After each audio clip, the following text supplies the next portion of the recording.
we're back. We are back. First up's the revival episode. Reunion episode. You know, like Friends, Fresh Prince. Reunion? Yeah, sort of. I'd say revival is better. Revival means we're going to keep doing it. Yeah, we are. Are we? Yes. Okay. Well, I guess our intentions got crisscrossed. Not as often, though. Like, randomly. Okay. We've decided, well, I thought we did decide to do the episode, like, randomly. Whenever, okay. I'm fine with that. When we get the feels for it. All right. Yeah, actually, that suits me better. Huh? I think when you get the feels, that's good. Yeah. Okay. Well, for the what the hell was I gonna say? For the listeners? Yes, for the listeners. And for the new listeners, I am Jules. This is my partner, Robin. Rob himself. Yes. If you're a Jackass fan. And we did this podcast early last year. We started early last year. We did, yes. It was actually our first project that set off other projects. Yeah, this was almost like the tester. Yeah. And we chucked everything into this. Yeah. This is where we sort of cut our teeth. We made our mistakes. We learned from it. It was long. Fought count like every episode. Yeah. There was 18 good fights in that series. How many episodes did we do? 18. Okay, so this one is 19. 19. Ooh, 19. It's our anniversary. It is our anniversary. It was meant to be. The plot thickens. So this podcast was the first step into our podcast journey. Very good. Yeah.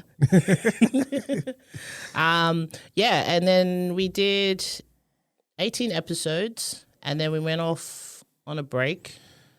And we started off, we started our own projects with Rob's Smoke and Mirrors with his brothers, Dave and Triz, and then myself with Indie Faith Podcast with my cousin Mary.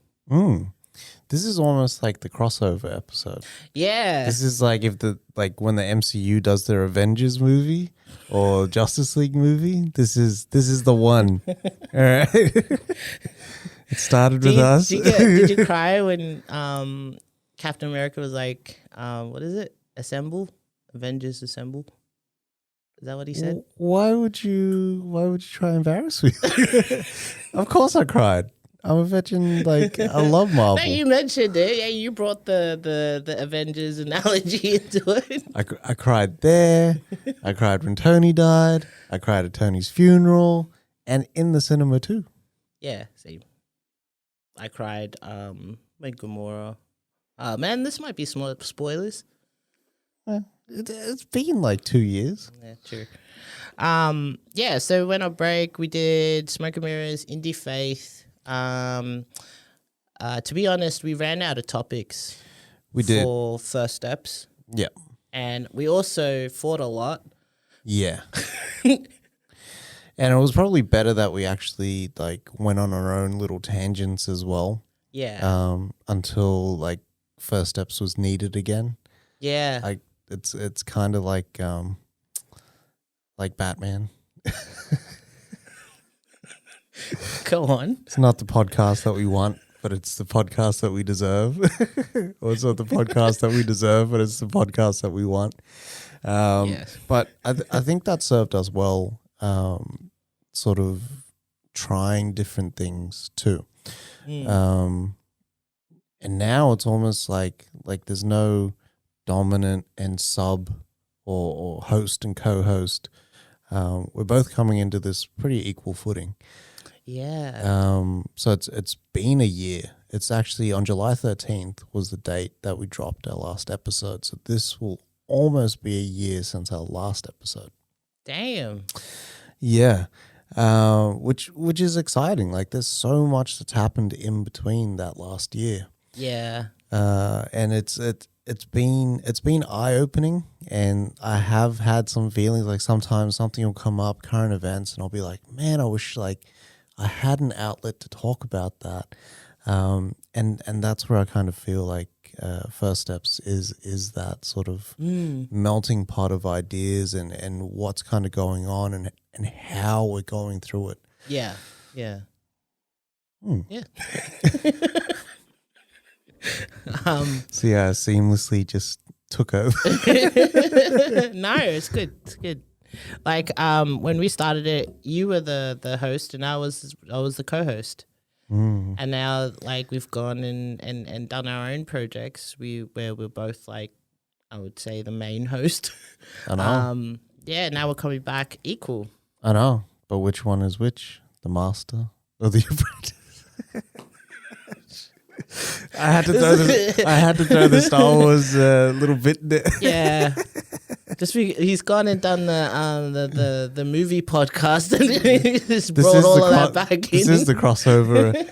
It's been lockdown, David. Oh yeah, true. That's another thing. We weren't still in lock. We started in lockdown. We did, and now we're back, and it's lockdown again here in Australia. Yeah. So last time we talked, I was unemployed. So like I kind of felt like I was the stay-at-home dad.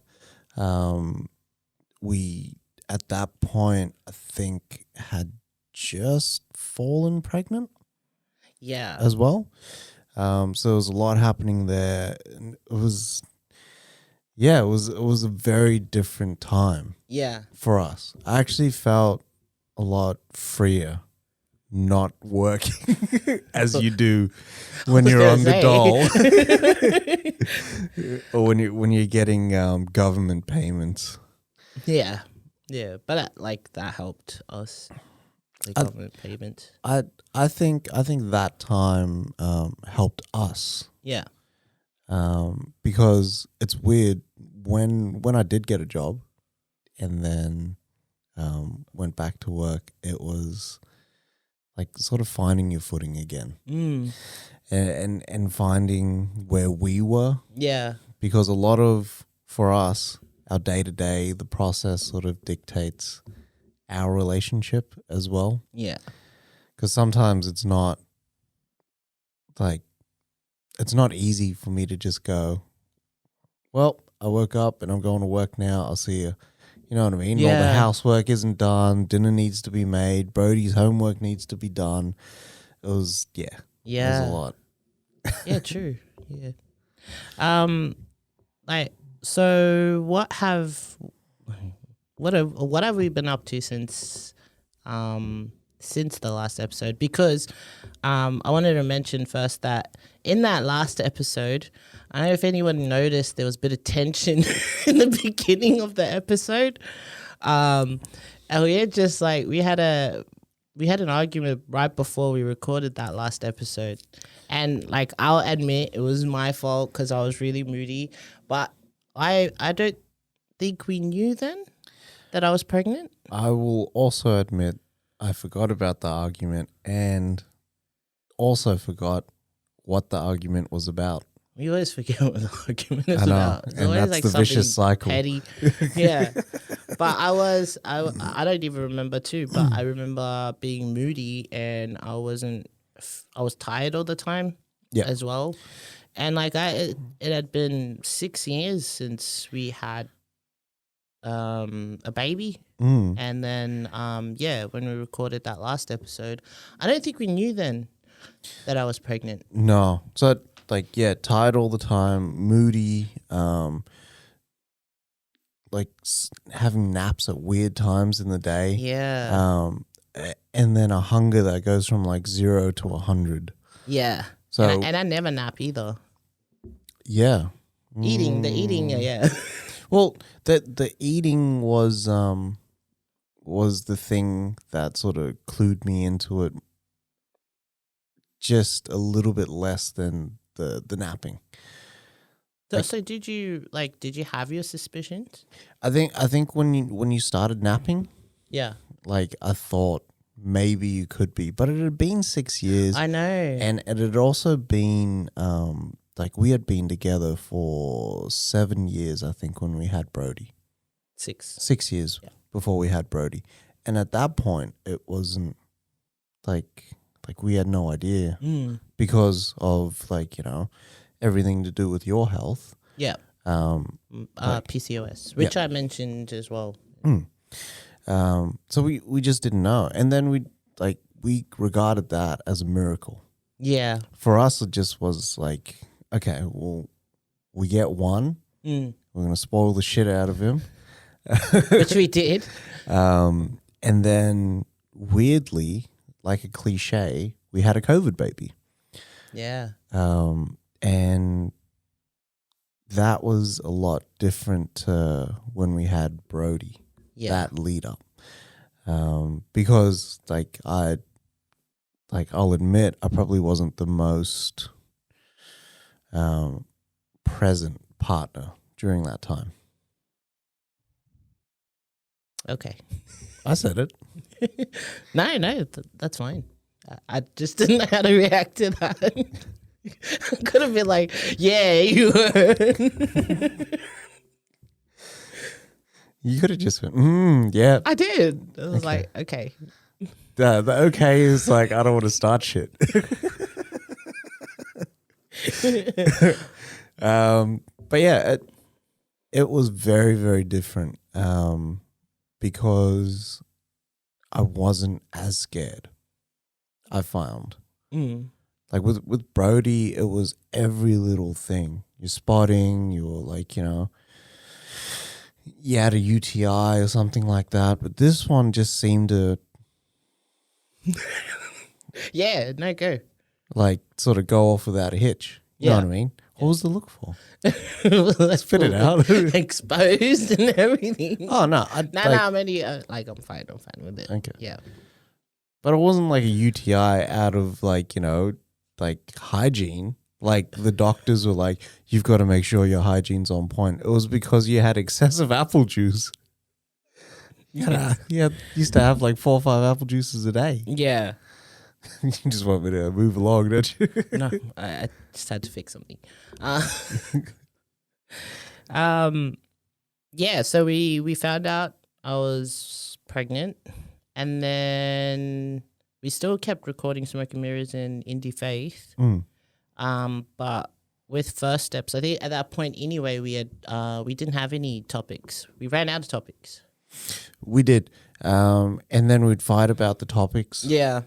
And then when we sort of landed on a topic, we would then go, well, are you going to drive it?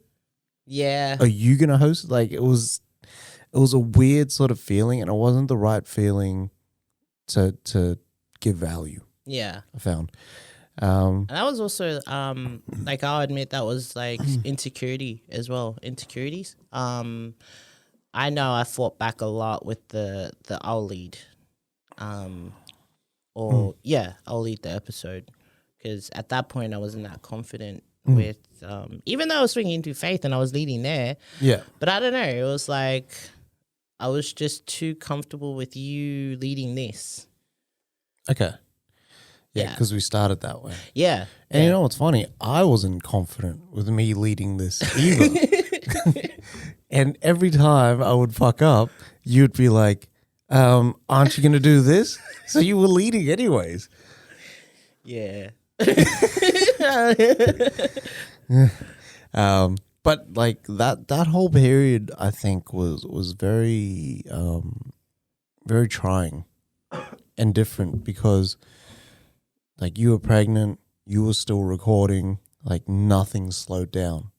Nah, it got busier. Yeah, and you actually did a lot more. So Jules, like the superwoman that she is, went from, I don't know how to use Photoshop, Premiere Pro, Audition. She was doing like little bits and pieces of clips and YouTube Manager and podcast hosting sites and stuff, to like in the space of like 9 months. I think the complete gestational period for Logan, becoming like a near master at them. It's kind of intimidating. Is it? Yeah, only because, right, like we talk a lot about creativity and why don't you do this? Or why don't you try that? Or let's have a go at putting this out there. And you're like, you should do more to me. And I'm like, I want to do more, but all of it feels like it's captured here. Yeah. And I don't know how to get it out. That's so true because like even like like say with Logo Bros, like trying to get them as well to get back into it and that, and it's like right there they know like what they like what they need to do, but it's like they don't know the first step to get back into it, or like it just seems to be so like for me I think it's simple, but for them it's like it's a struggle, and yeah, I see that a lot. Yeah. I look at it like I don't know if it's because I've done a lot of self-development as well, and watched a lot of self-awareness videos, and the videos I watch all the time, and yeah, and just like I don't know, removing that fear as well in me, and then just being comfortable with knowing that wherever you're whenever like something is presented to you and you're afraid of it, that's the thing you need to do. Yeah. I think there was also some ego in there from my point of view. So you learning all these things and then me kind of going, well, I don't know them. So now like that feeds into this intimidation, this power play of us as a couple. Yeah. Yeah. Ah, I didn't know that. Oh, this is why we're here. The first step in knowing my problems. Oh, okay. Like at that time, it was also like I did, what do you call it? I wasn't always like there was a rough patch there when I got diagnosed with gestational diabetes, and that was hard. Yep. Because then I had to go on a diet. I had to do the insulin shit and checking your sugar levels. Yep. So it was like pricking your finger every 4 hours, 2 hours. I remember that being really, really hard on you, more because like, and it wasn't so much the physical side of it. No. It was more the motivational side, but that wasn't because you just decided, oh, I've got gestational diabetes, I'm going to feel like shit. It was more like the doctors and the midwives and everyone going, you've got gestational diabetes, your baby could come out big, you could they might have to break his shoulder. And I would hear this every time you came from like an antenatal appointment. Yeah. And like as soon as you say gestational diabetes to someone, like they step back and they're like, whoa. Yeah. But it's actually pretty common. Well, that was the funny thing was like when I went to my appointments, every appointment I went to, it was like all the COVID babies, so all the pregnant women that were there, most of them had the gestational diabetes card. Yeah. And I don't know if it's always been a common thing or because of COVID that, I don't know, they lowered some, what do you call it? That's what we found out, that they lowered the threshold for gestational diabetes so that even if you passed it by like the classic readings, you still like were diagnosed with it. Yeah. Which was just weird, right? Because like if you keep moving the goalposts, like what's the true sort of reading? Like what should it be? Or is it just because it's COVID, so now it's a different kettle of fish? It was weird. Yeah. So frustrating because I couldn't do anything. Yeah, it was frustrating.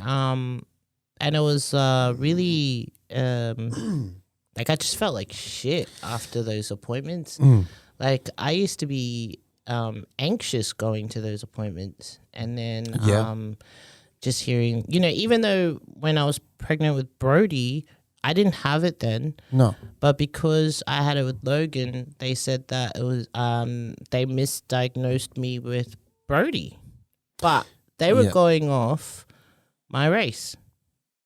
Wow. Yeah. Okay. So just because you're Islander, Yeah. like automatically you have, like you're supposed to have diabetes. Yeah. That was weird actually, because they would really stereotype you. You people, Yeah. your people like this, and like it was so weird. And then you go into the nursing units and you find a lot of Polynesian women in there. It was yeah. Yeah. And you heard it from everyone, from the doctors to the midwives to like everyone. Yeah. But then because I was like it got to a point where it was just like I was feeling like shit at home as well, and I was like in like a really bad mood, and like I couldn't eat what I normally eat, and it was already hard to do all that on top of pregnancy. Yep. And then also like trying to juggle work and then podcasting and editing and all that. And like because of the way I felt from my diagnosis, I was pretty shit in all those other areas. So then I had decided to undiagnose myself. And I just I started believing that I didn't have it. And then I faked all my Jesus. so my logbook with all the that you had to put in your sugar levels, and I faked them all right before my appointment. And I was supposed to It's like the kid copying homework before class. Please be right. and then for insulin, taking insulin, I never took it. But I wrote down I took it. And then when I went into my, because you had to go to you had to see two doctors. So you had to see the endocrinologist. Yeah. And then you had to see I can never say this word, obstetrician. Yeah. So the endo doctor, that was for diabetes. So I had to see them first before I saw the obs doctor. And then yeah, and so when I went to go see my endo doctor, they were like, oh, so they and I always had to like pretend, because I had to make it realistic. So I had to make one like high and the rest all normal. So they were like, oh, it looks really good. Oh, what happened on this day though? I'm like, oh yeah, had a birthday and I couldn't help but eat the cake. Yeah. And then they were like, okay, well next time, go for walks after you eat something carby or whatever. Yep.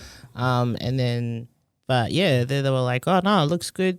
But what was crazy during that time is you were actually losing weight. Yeah. Because you did switch to like low GI for that period. Yeah. I was also more active. Yeah. I didn't go out and exercise though, but like just still doing my normal chores. Yeah, around the house, editing and everything. The hours that you kept as well were quite early for Brody and quite late for me. Yeah. So it was like your mind was kind of driving the physical readings almost. Yeah, almost like the poster child for Joe Dispenza or something.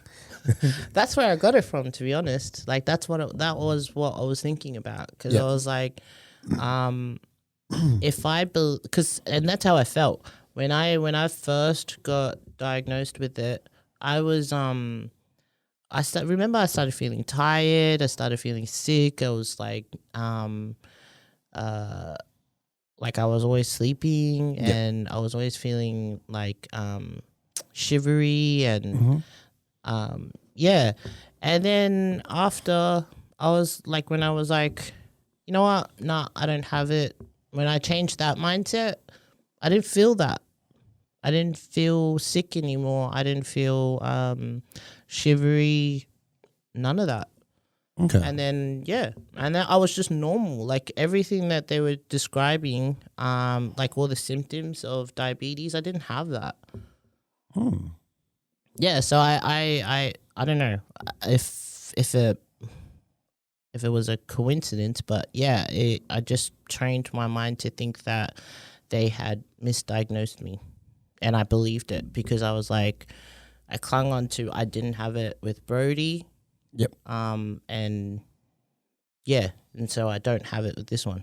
Well, technically, you didn't have it because your tests were the same result that you would have had with Brody. I think so, yeah.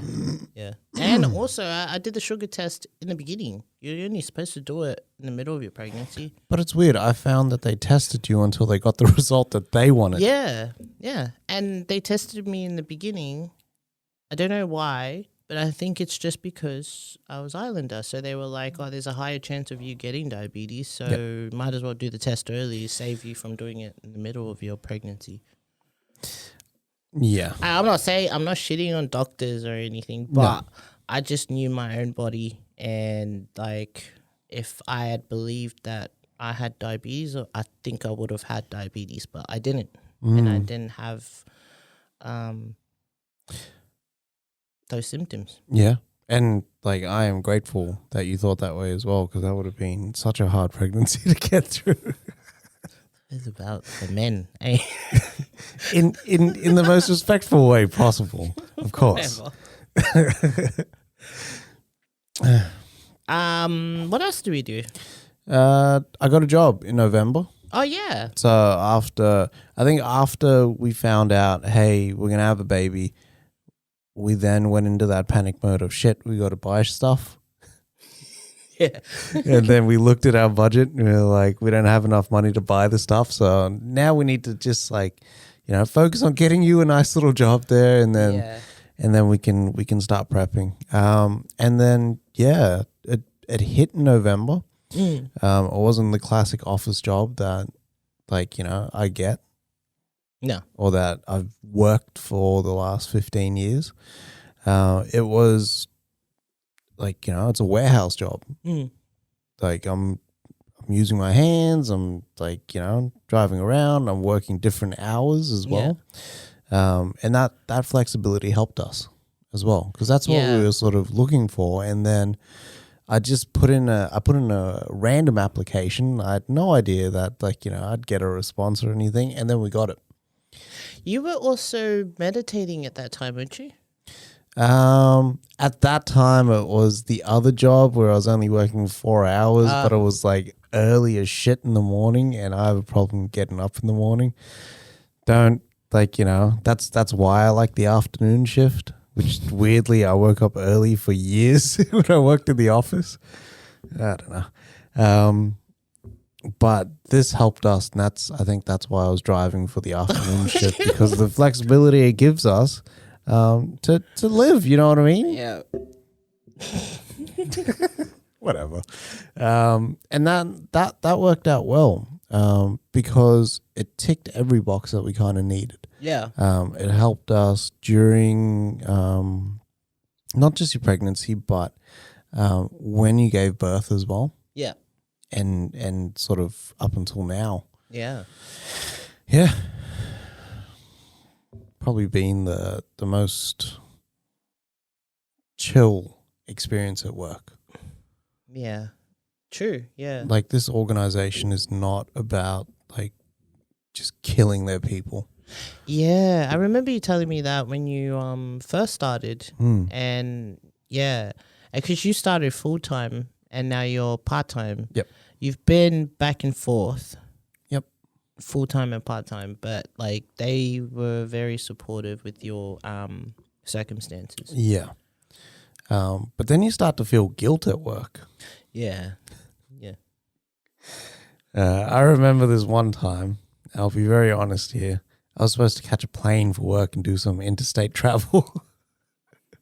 The cab was picking me up at 5, so I woke up at 10 past 5. I was supposed to be leaving at that time. Yeah. I had like I rushed around the house, called another cab, ended up missing my flight that was supposed to take off at like 7 or 6, sorry. Only to get to the other state at 10 a.m. And we had to pay for it. Yeah, but then we got reimbursed. Oh, okay. Then we got reimbursed, I yeah, don't remember that because I shonkily, and you can take this to the bank, you bastards, you made enough money. I shonkily said, but my cab hit another car on the way there. I forgot that. So like that's why I was late. I was on time, but that's why I was. And, you know, like I lived with that guilt, and I think that's why I just fell out of love with that role. Because I was like, why are you even trying at this point? Like you're messing around, making up stories and stuff like that. I was like, what life are you living? Yeah. Who are you trying to be? But that was also, I think we talked about it as well around like when we had Brody and we were like struggling at that time. Yep. Not financially, but struggling as in, what do you call it? Settling into a new home, getting used to being a parent, our relationship for the first time we lived together. Yep. And all of that. And that brought on, and you had a new role as well. Yep. All of that stuff. I think we talked about that. Yeah, and that was like the perfect storm for a breakdown. Yeah. For me, like a mental breakdown. I had a full-on panic attack. But we're all good now. We are all good now. If you've got to listen to the episodes, we got the old episodes there. Yeah. I don't remember which one, but I didn't even remember what I think it's a theme. It's like a recurring theme throughout all of them. Oh, it's just the character that like pops up.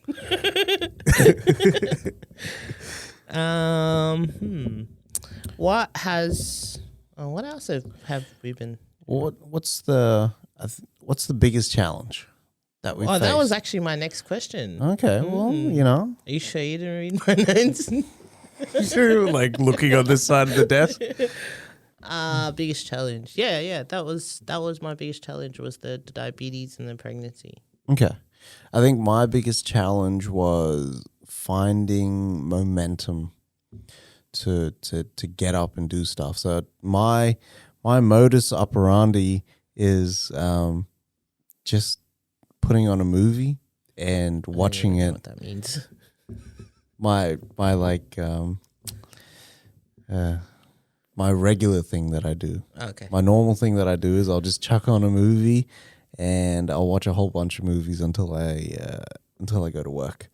I'm not the most sort of chore-driven man out there, but that all changed when we moved into this house. But then I'd sort of sink into this pattern of, well, I'll just watch this movie, and then like everything would kind of get blown out. So it was finding momentum and using that momentum to do other things. So I think it's flipped now where I don't actually watch as much as I used to. No. Well, you got no choice anyway.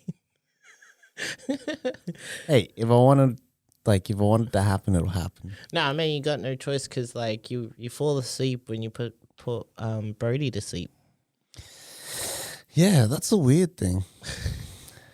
I'll admit when Logan, because he's 4 months now, when he was born around that first month, I used to get the shits with you because, like you said before, this guy would stay up right up until like 6 a.m, 7 a.m, watching movies.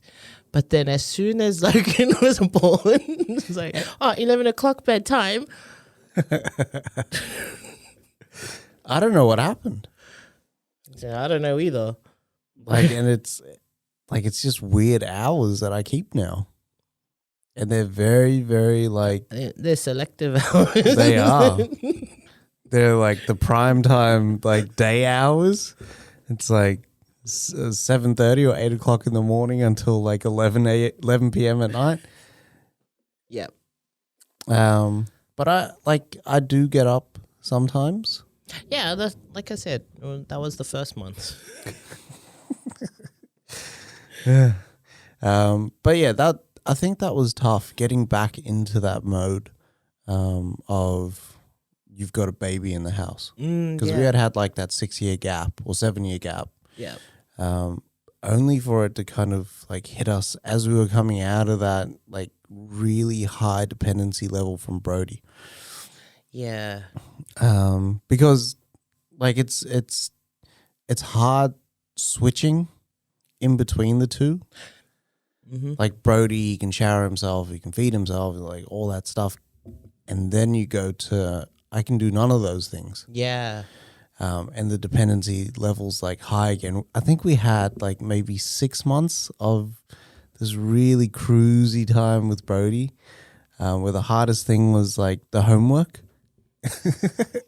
But everything else, he was like, I'll entertain myself. And I was like, you go do that, you champion, you.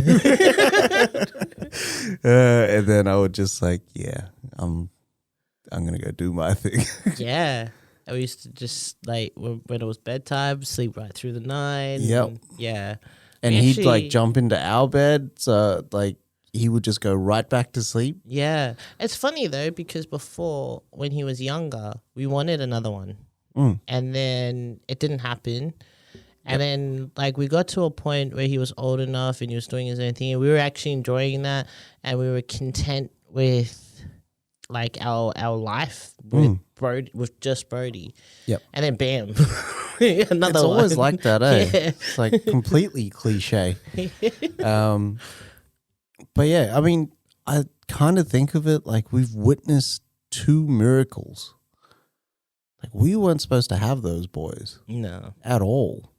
Not we weren't supposed to have them, but if we had like, you know, stars, written in the stars wouldn't be like you're having 2 kids. We would never have thought that. Yeah. Only for it to kind of happen. Yeah. But it's been really trying but amazing. Yeah. Having a newborn in the house. Like it's completely changed the dynamic of everything that we kind of do. But like the shake-ups have been good. Yeah. We were talking the other day about it, like how freaky it is that we had these boys in certain like times of our lives when we needed them. Like having Brody after 6 years, and we needed that, like you said, the shake up. And then since then, we've done so much that we never did, that we should have been doing when we were like not parents. Traveling and doing a lot of things. We've also taken a lot more risks. Yeah. With them. Yeah. And then we started getting a little bit comfortable again. And then Logan came. And then it's just boosted a lot of things since in the 4 months that he's been born. And it's like, because we were also starting to get comfortable with where we were. And then he just came in and sort of kicked us up the ass. Yeah. So we did a lot in the last 4 months.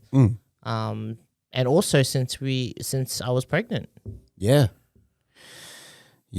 So we also sorry, what were you gonna say? No, you go. No.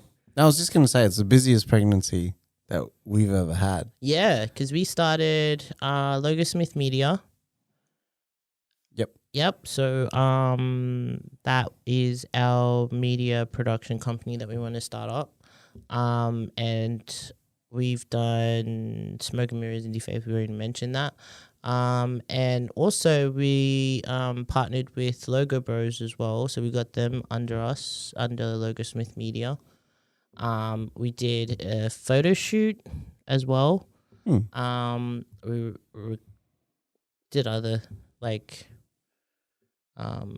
other things as well that is coming out soon. Yep. What else? We did a lot of things like with this stuff. Yeah. We were more focused on this stuff than we were like our jobs. Yeah. Yeah, like I'll admit that. Yeah. And also, been on social media. I know. I went from no social media to all social media. Yeah. And now I can't get off social media. So addictive, now man. it's I need to go toilet. But really, you just see online on social media. Why are you stalking me? Whatever. It's like the first thing that pops up on my phone. Smoke and mirrors liked your photo. What I do with the toilet is my business. Whatever. All right. Yeah, but I'm just saying, I already know what you're doing because I could see like notifications start coming up on my phone.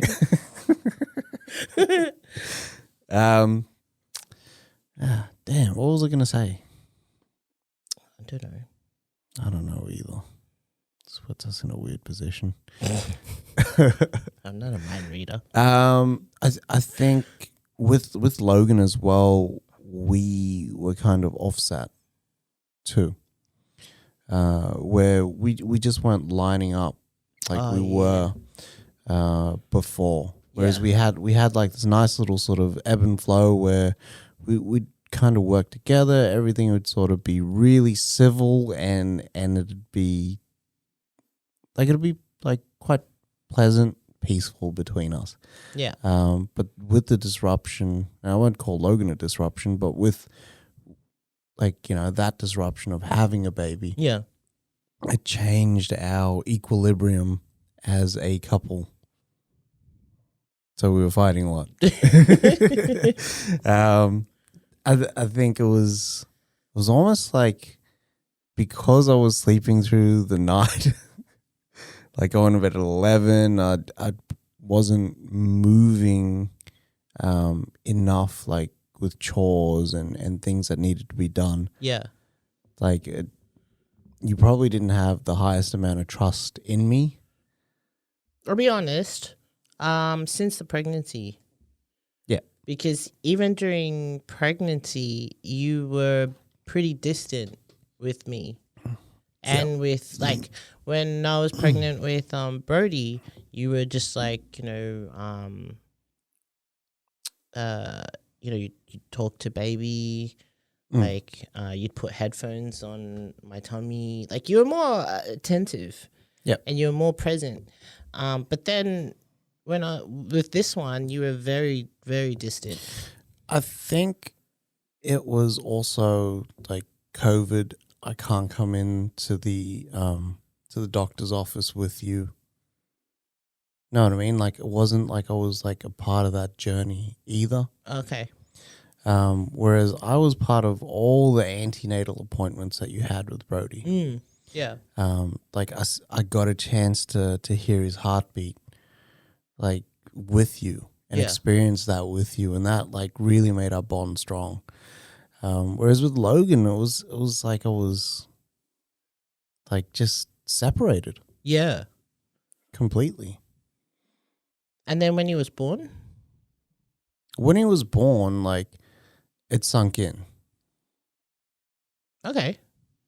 Like it really sunk in that like, now like I've got a baby. Yeah.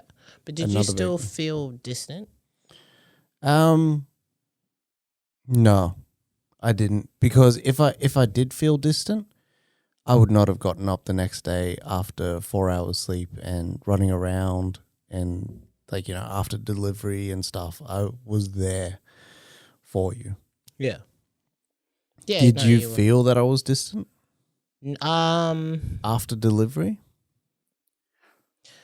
When we were home, yeah. Okay. A little bit in the first month. Yeah. But then like when I hit you up about it, you said that it was because it was just hard for you to balance Logan and Brody, which I experienced the same thing. I found that hard as well.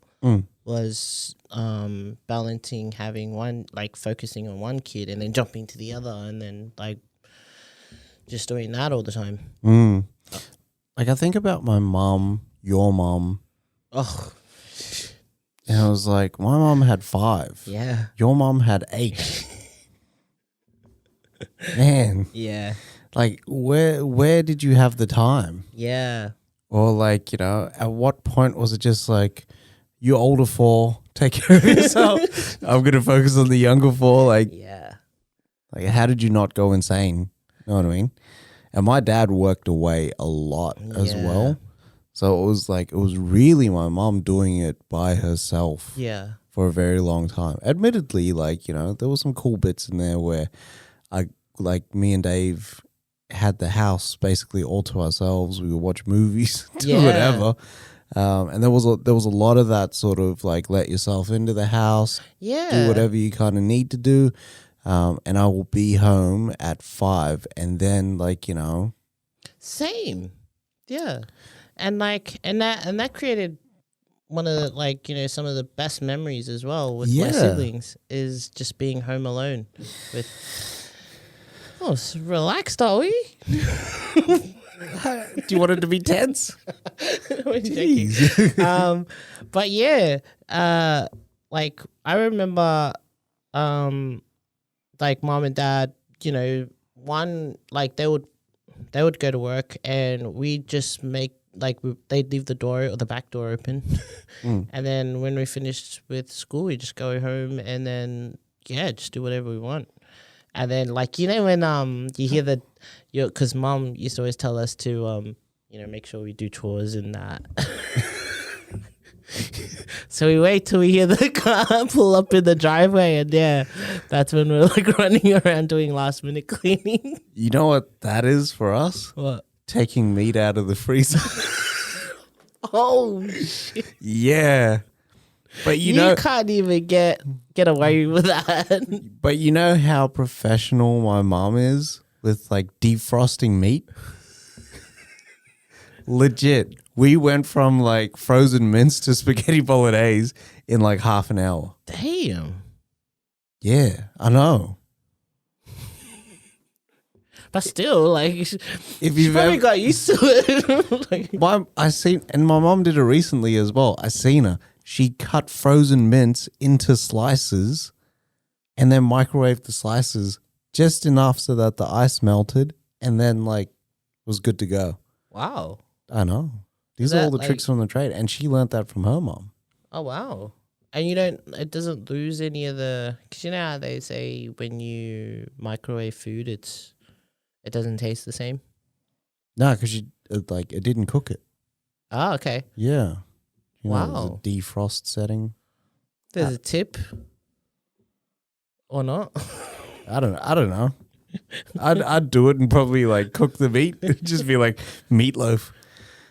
Actually, one thing I learned in this since the last episode was chicken tikka masala.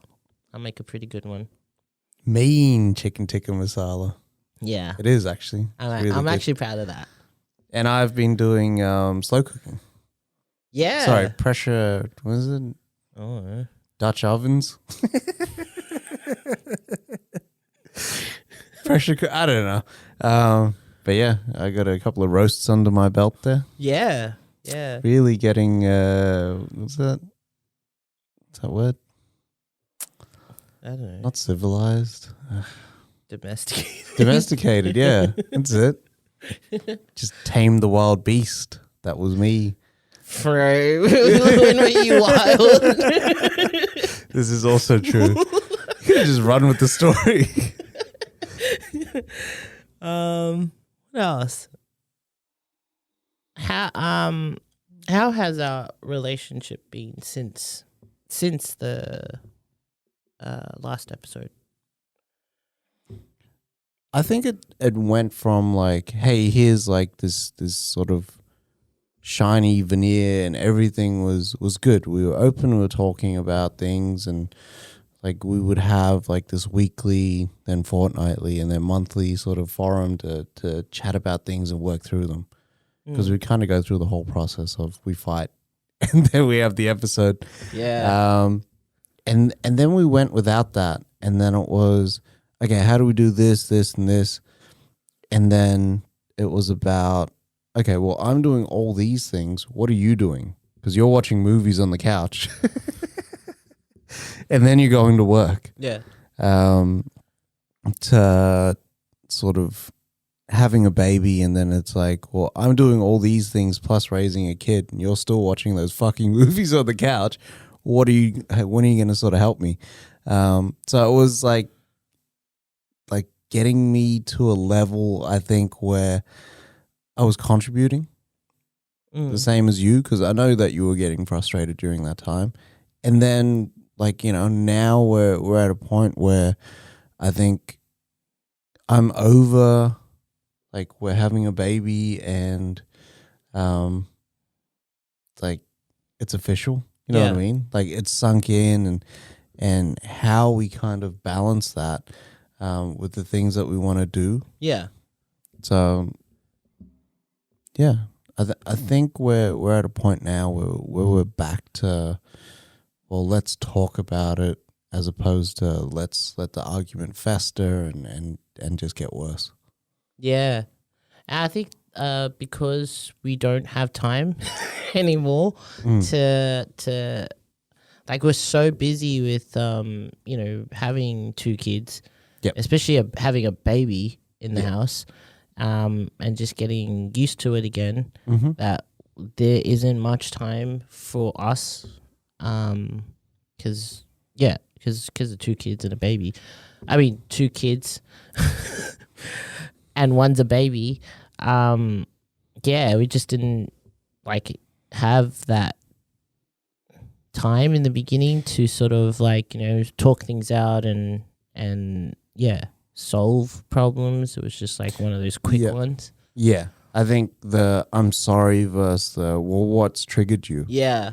Let's talk about what we can both do to just not get to this point. Yeah. And we usually when we argue for say 2-3 days. We're giving each other the cold shoulder and everything. Or being extremely civil. Hate that. Which hate that. Which I am the master at. Yeah. Would you like some coffee? And it's funny because now that we started Logo Smith Media, and we have because we record on Saturdays sometimes, or Mary and I would record every fortnight. Yep. And you guys would do every weekend, but there's some Saturdays where they're all here. Yeah. So we have Mary, we have Dave, we have Triz, and there's that one Saturday when we weren't talking to each other. Oh my god! And then you came out. I think you came out and you asked Mary for a coffee, and then I don't know if she said yes or no, but then you turned to me and then you asked me, but the way you asked me was so obvious that you were off. and you weren't even looking at me too. It's looking through you. Yeah. And then and then when you walked in and Mary was like, "Oh, you guys fighting?"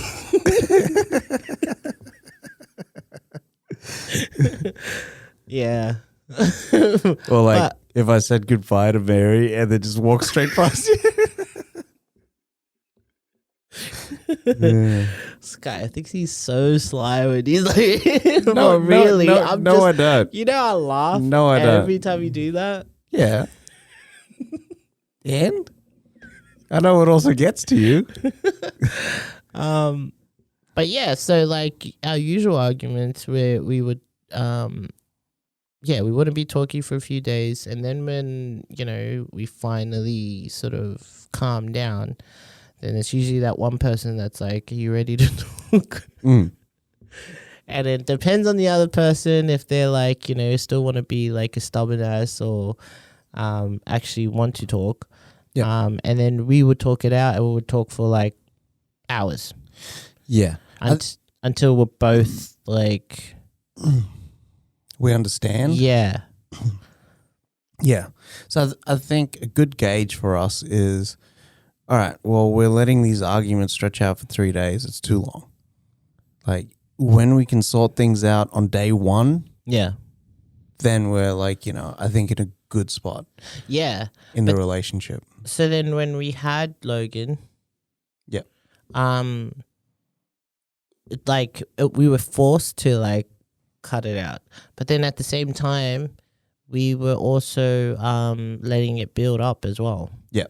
Because we just didn't address the real issue. Yeah. I mean, that's when I learnt how important it is to talk things out in like when you argue in a relationship, that it's important to talk it out afterwards. Yeah. Because I'm not a big fan of. I know. I'm there for like, let's talk it out. But sometimes when the talking it out goes through like, and then 6 years ago you did this to me, and you're still doing like, it gets dragged on. Yeah, and that's both parties. I'm not. I am not trying to paint myself out like the angel child or the angel. But like, that's another thing that I've noticed as well when we talk things out. And like the reason why I bring it up is because probably other couples go through it, but it's usually, you still have that ego with you that you feel the need to be defensive. Yep. Even though you have just like agreed to talk things out, it's like even when we like agreed to talk it out, we're still coming in like hot. But that's the first flyby. Yeah. Like sometimes it takes like maybe 2 or 3 attempts. Yeah, but that like I'm pointing that out because that's why it gets dragged on.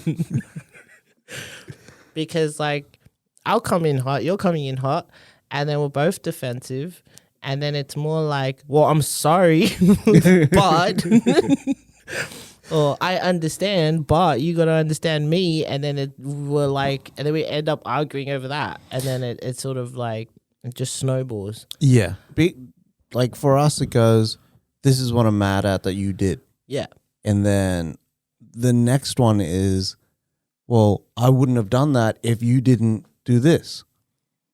And then when we actually resolve it, it's, I understand that I did this and it made you do that. Yeah. You know what I mean? Yeah. I'm sorry if I gave you this impression. Like that wasn't my intention. A big thing for me is like, intention. Another big thing for me, I think, is blame. Because I find with you, like you think my whole thing is I'm blaming you for this. Yeah. And like, now you have to sit with this blame and the shame and sort of like, it's on your shoulders. Yeah. When like I'm not looking to blame anyone. Like we're both to blame. Like I understand that. Yeah. Like I think I've got to preface it in every argument that we have.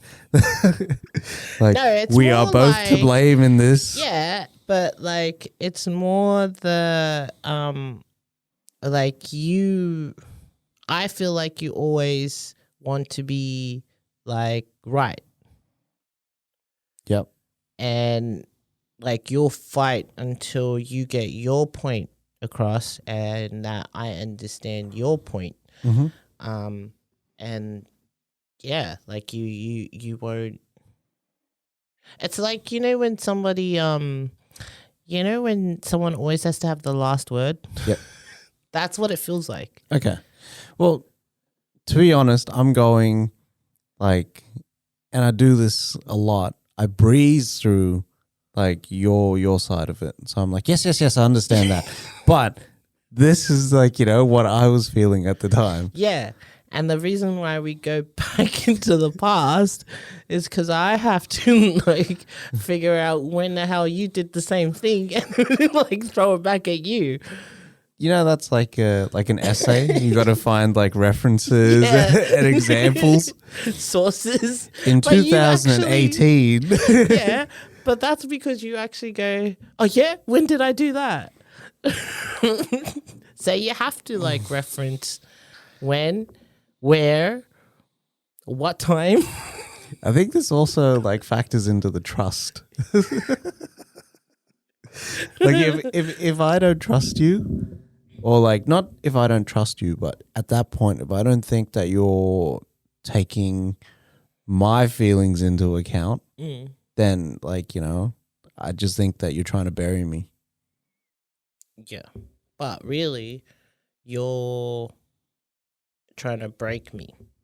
Yes. Yeah. Yeah. Jeez. So yeah. What was my point with that? I had a point with that. Anyway. But that, like, through that whole tangent, that was like, my sort of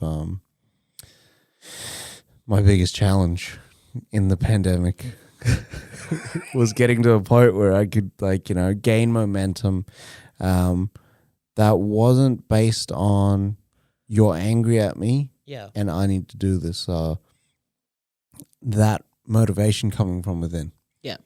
Yeah. To actually just get up and do something. So my big thing through the, like, Logan popping out and coming into the world has been like, if I notice it, because a big thing for me is I'll notice a lot of things, but I won't do them, and I'll keep pushing it to the back of my mind. I'll just go, I'll pick it up a bit later, or I'll do this a bit later, or I'll set the shopping for a bit later. Just do it now. Yeah. Which a lot of times works. A lot of times it also does not work. When has it not worked? For me, I'm saying. Yeah, when has doing it now not worked for you?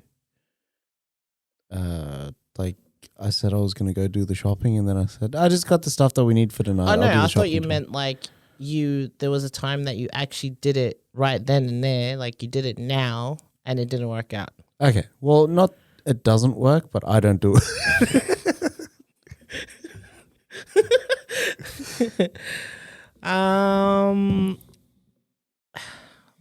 All right. I wanted to ask, how have you grown podcasting wise since the last episode? I think since the last episode, I'm a lot more comfortable. I think it's also more comfortable on this side of the desk. Yeah, is it? It is. It's very Wow. comfortable. Pressure's on you. It is actually. Yeah. Because you've got the list of questions there, and I got nothing. Yeah, I think I've gotten a lot more comfortable. Because I'm also sort of like, let's say in Smoke and Mirrors, right? It's a news article that's come out, and there's specific details that we then need to relay to the audience to kind of say, hey, this is what's happening. And then overlay that with, okay, here's my opinion on that. Yeah. So now I'm not looking at like, Charlie Sheen's coming back for a movie, because it's now Charlie Sheen's coming back for a movie. He's going to star, it's going to be directed by this person, it's going to co-star this person. And it's going to, like, they're looking to start shooting now for a release down the track. Like, I'm excited about this. Yeah. Whereas before it was Charlie Sheen's going to be in this movie. Sounds cool. Know what I mean? Yeah. So it's now like learning the content, because I like to be prepared. Yeah. Because if I'm not prepared for the episode, like, I'm not going to provide any value. But if I'm actually going, well, here's all these things, this is why I think it's cool. Like, I'm looking to relate to people, but I'm also prepared, so I feel more comfortable. Whereas if I haven't watched all the trailers, I haven't read all the articles and stuff like that, I don't want to be the guy that's like, yeah, I don't know. So do you think that that's like, for anyone that wants to start podcasting, do you think that that's an essential part of podcasting, is prepping? I think so. Yeah, 100%. You'll never get it perfect. There's so many things that happen in the sort of the mix. Yeah. That you draw on that you didn't think you'd use. Yeah. Or you might have wanted more information on that, so then you save that for later. Yeah. But yeah, it's it's just about being open, seeing where it takes you. What about you? Because you've been like, you guys have tackled some heavy topics, and pretty in depth ones, historical ones as well, and some that like taking from a lot of your personal history. How have you kind of found prepping for that? Because I see you through the week. Yeah. And like it's multiple prep sessions. There is also a lot of video watching that goes into it. Yeah. Pictures, graphs. Like it's like you're going to give a lesson. Well, that's pretty much how it is, really. Especially when you tackle topics like that. You can't just go in with your own opinion. And that's what I try and stay away from, is just basing it on opinion.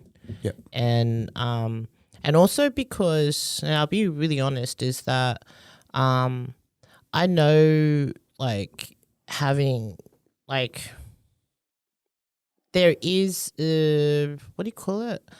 Like being like it's not that interesting for people when they see two females talking. Like I'll be honest. Okay. A lot of from a male perspective?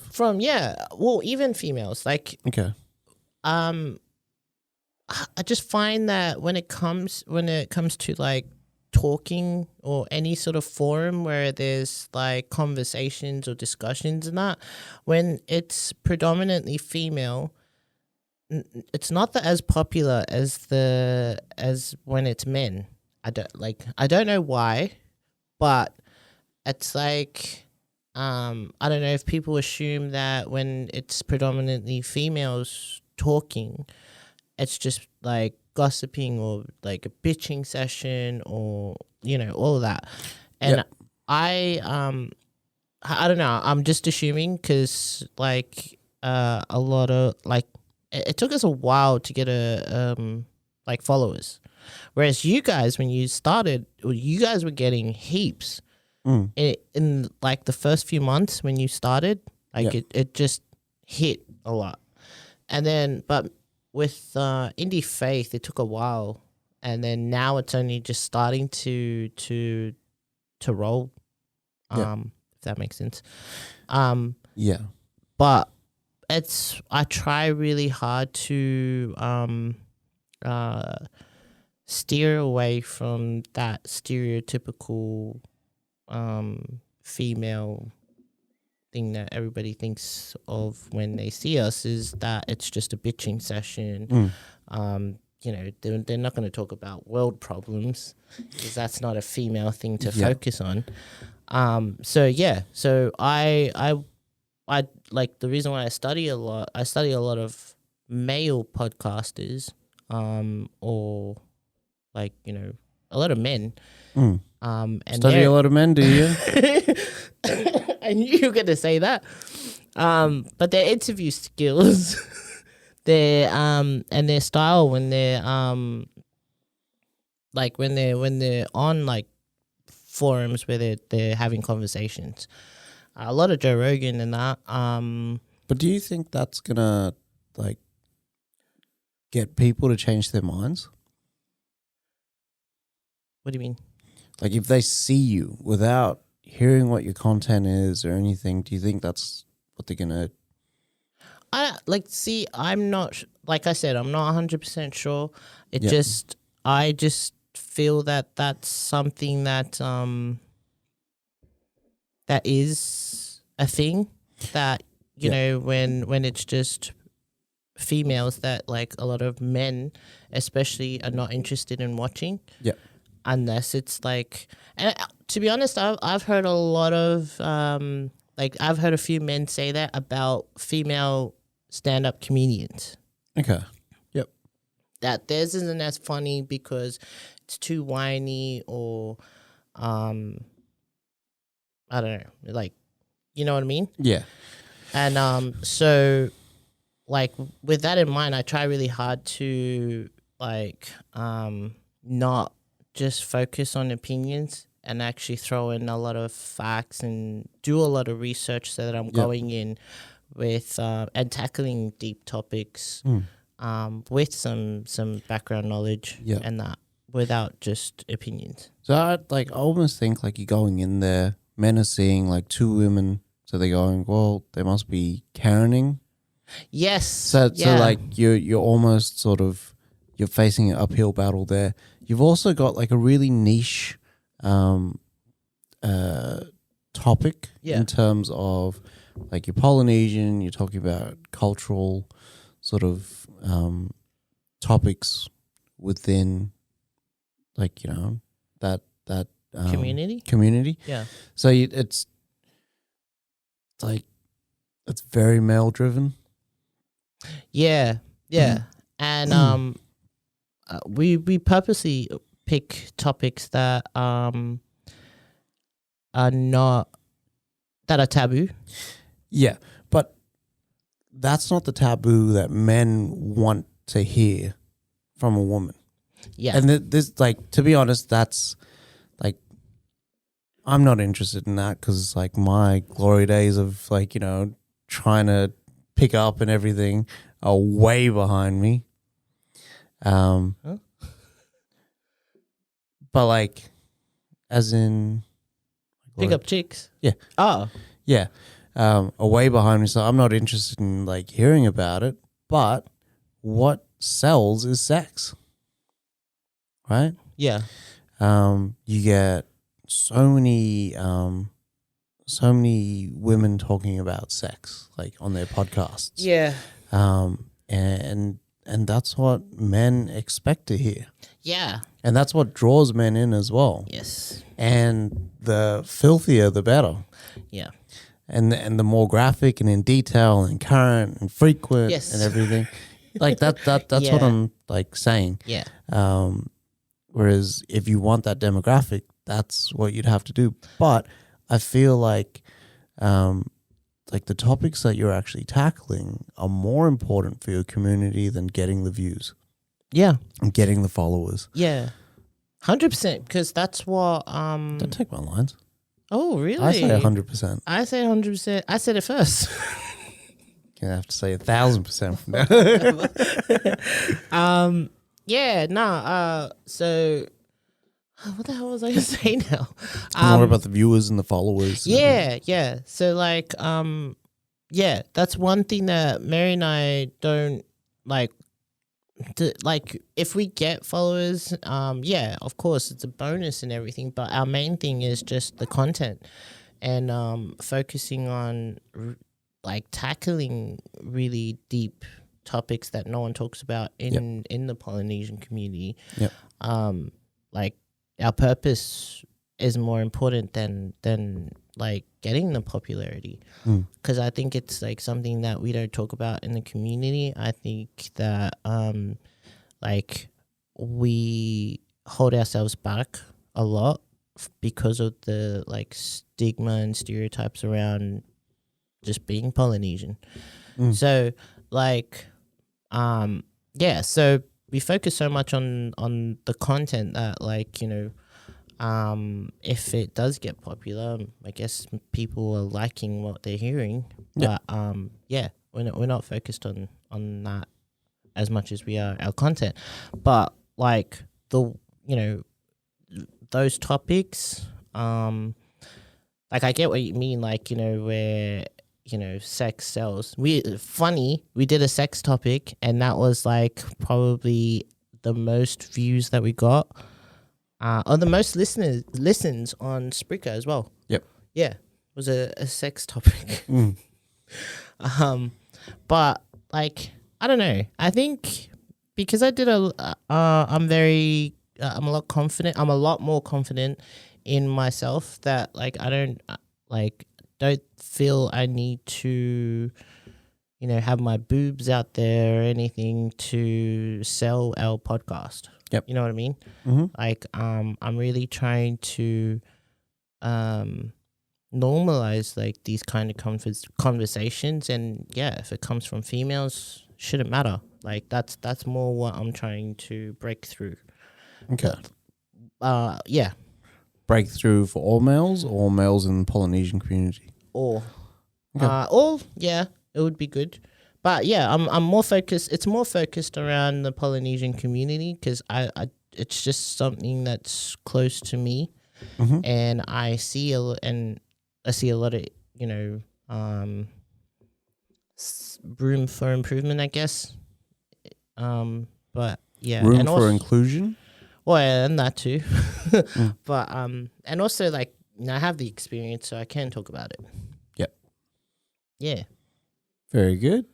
And you've just hit a year on Yeah. Indie Faith. You too, and use over 50 episodes. Yeah, but we do them weekly. It's different. It's still a milestone. Thank you. Thank you. Yes, and that's another thing we should talk about. It's like, so why like some people can't take compliments. I can't stand that. I find I get insecure with compliments. Yeah, why? But then you get the shits when you don't get acknowledged. Yeah, I know. It's like, what the hell, man? It's that I want to appear humble.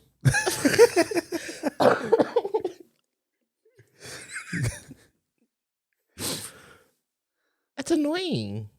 Yeah. But it's more the, oh no, stop it. As opposed to, yeah, give me more. That's what I want to hear. Yeah, but it's like you could just say thank you, but instead you're just like you really sort of no, I didn't. You know what I mean?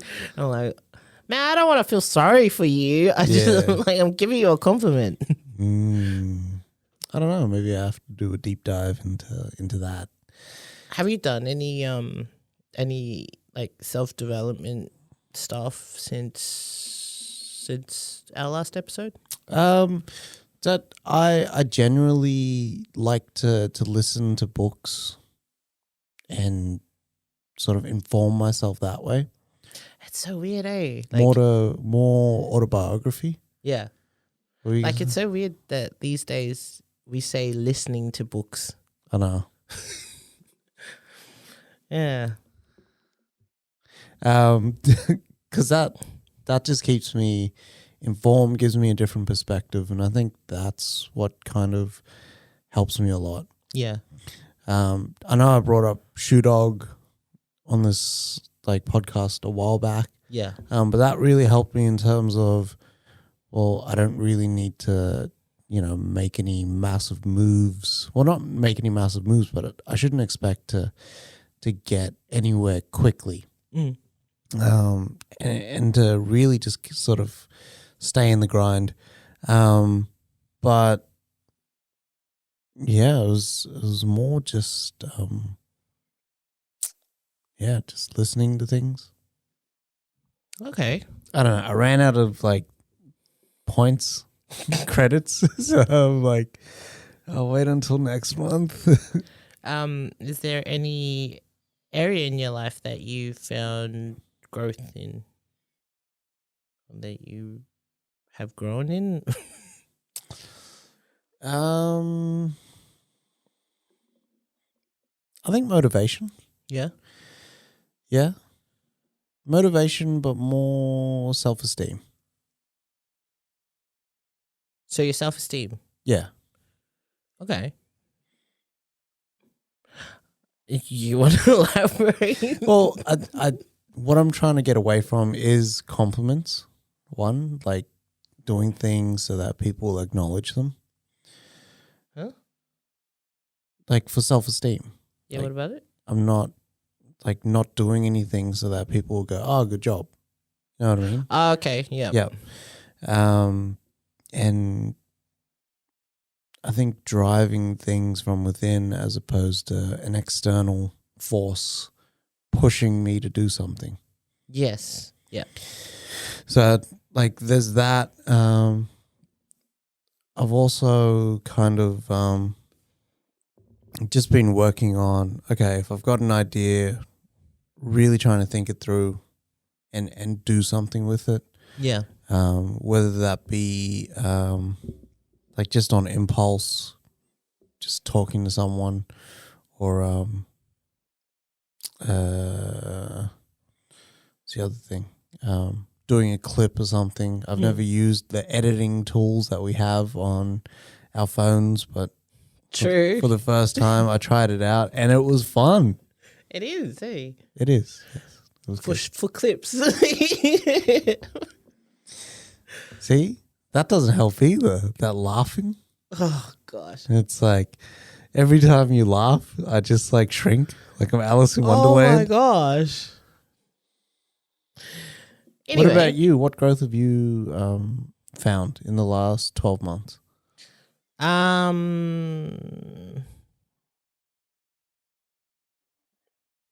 a lot, but I can't think of one right now. My confidence is up more. Like I was working on my confidence last year. Yep. But I think that's grown. Yep. This year.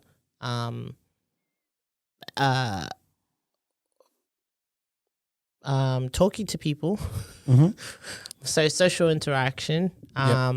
Like, you know, being an introvert, that used to scare the shit out of me. Mm-hmm. But I've done a few things that's kind of pushed me out there, and this has helped podcasting. Yep. Since remember our first episode. Yep. I was nervous as shit for that episode, and Yep.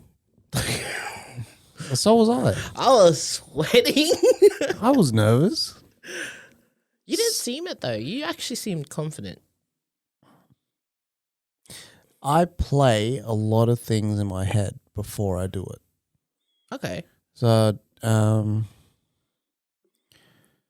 you know, like with basketball training, right? If there was 4 groups of like people, if they took a basketball team, split them into 4 groups of people to hit a 3-point shot. Yeah. You know the 3-point shot where they take it from that line. There was the team that they practice like just moving their hands. Yeah. There was a team that practiced by shooting the ball. There was a team that practiced just visualizing it. Yeah. And I think it's the team that visualizes it that actually ends up shooting more 3-pointers than everyone else. Okay.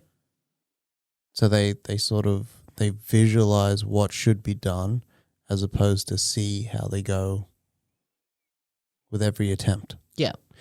And that's kind of how I sort of preface everything that I kind of do. Yeah. But I'm very easily sort of swayed off topic.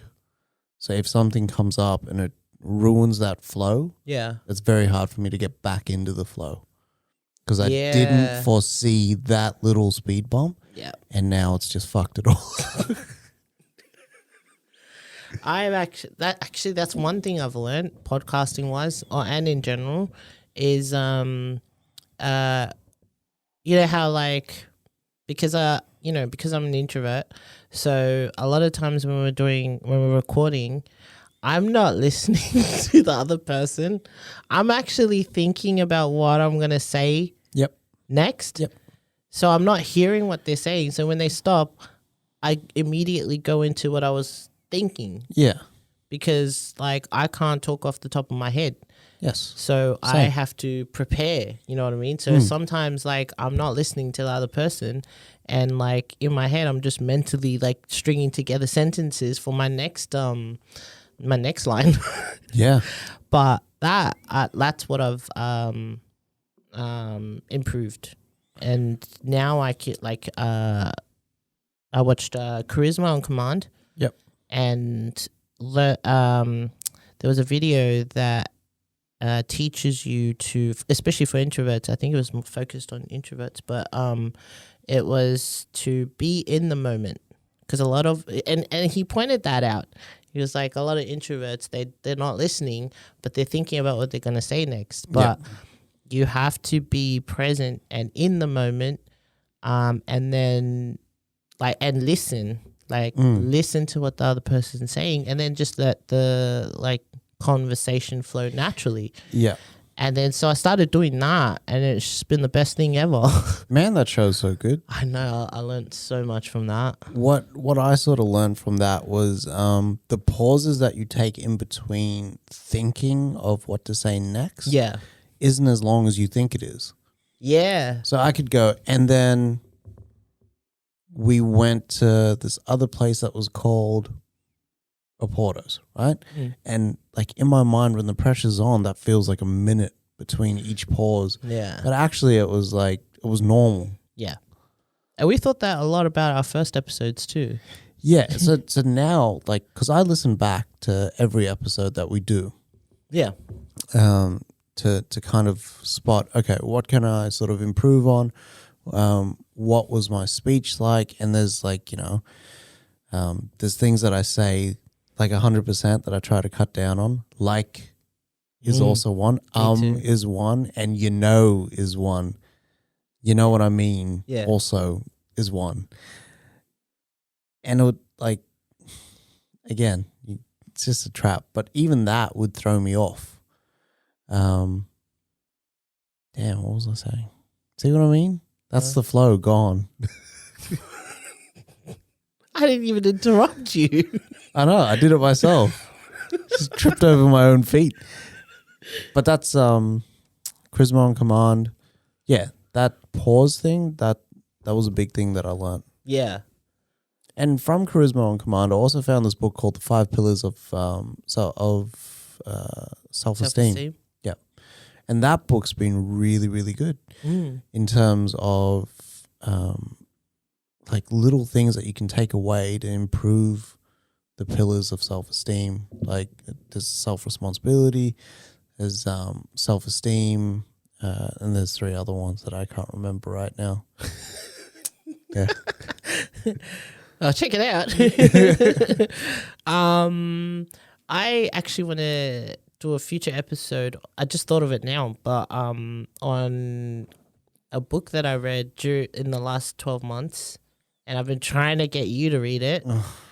It's Love Languages. Okay. All right. What the hell did you think I was going to say? I thought you were going to say Think and Grow Rich. I was like, oh, nah.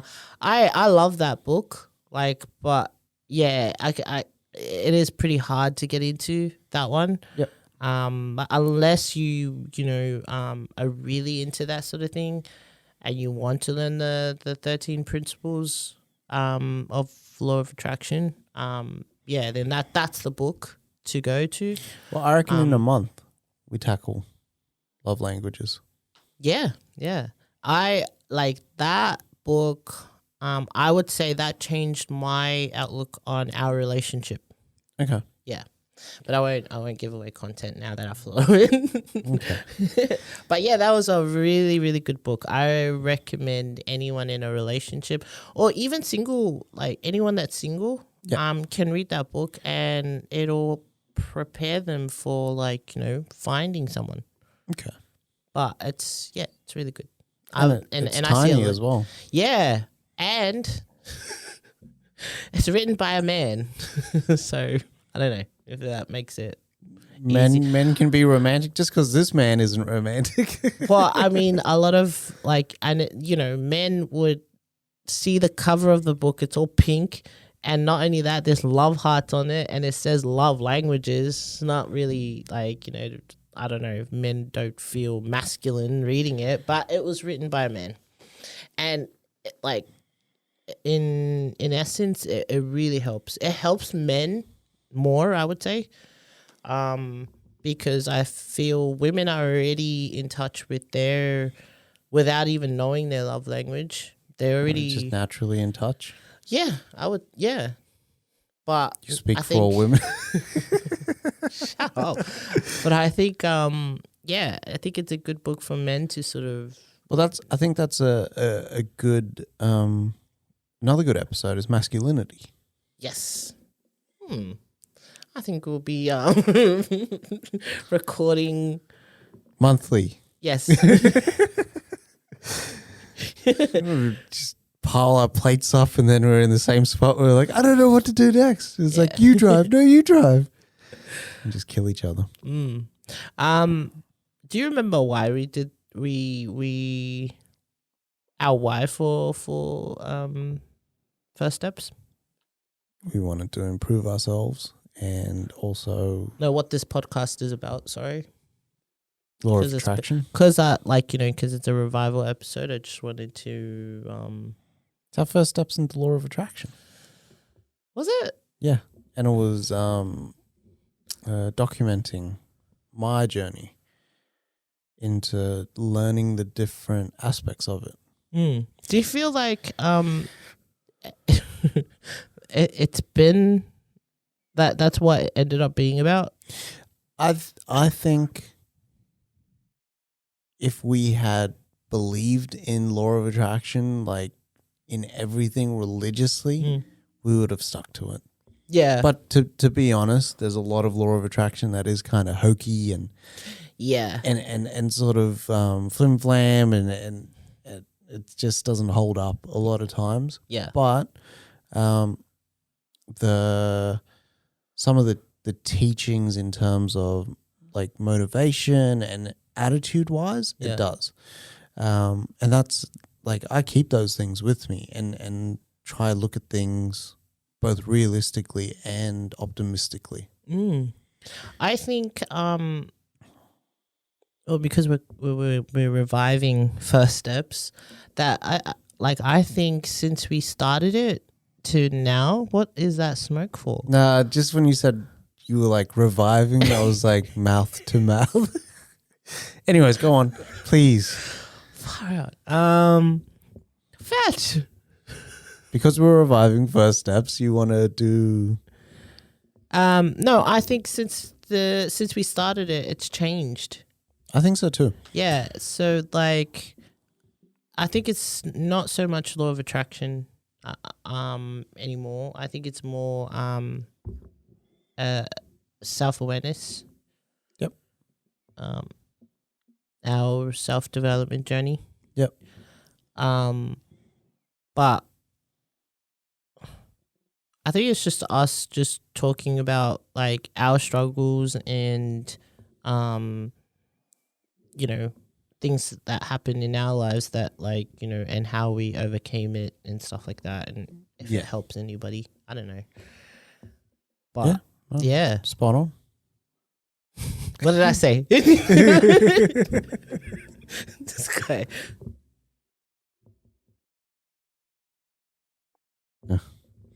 We're on baby watch, so. Yeah, I heard that too. No, it's not him. Okay. I did have this other question, but I'm not sure if we should also use that as another topic. Maybe we will. Yeah. How long have we been going? Hour and a half, actually. Wow. Yeah. Do you know that we did a 3-hour episode? I didn't know until I went back, I think last week, to look at our old episodes, and they were long episodes. Oh, yeah? Very long. Jeez. And probably like unstructured as well. Yeah. That's all right. There was some gold in those old episodes. Yeah. I will not write those off.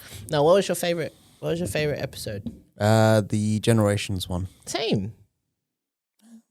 On the same page. You know what I mean? We both did a lot of research on that one. That one was a good one. Yeah. If you haven't checked it out, check that one out. Yeah. That was. I actually heard a few feedbacks last year that was a really good episode as well.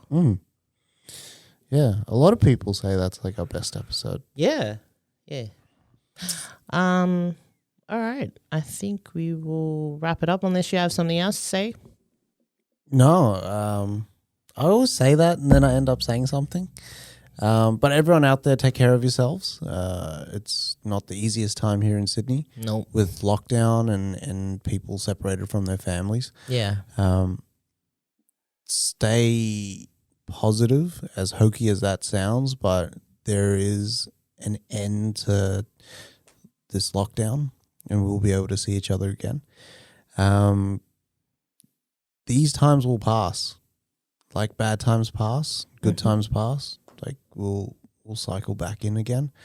And yeah, we'll be better for it as well. There's a lot of stuff running around as well with like, you know, the Delta variant, which is now sort of like, you know, more, I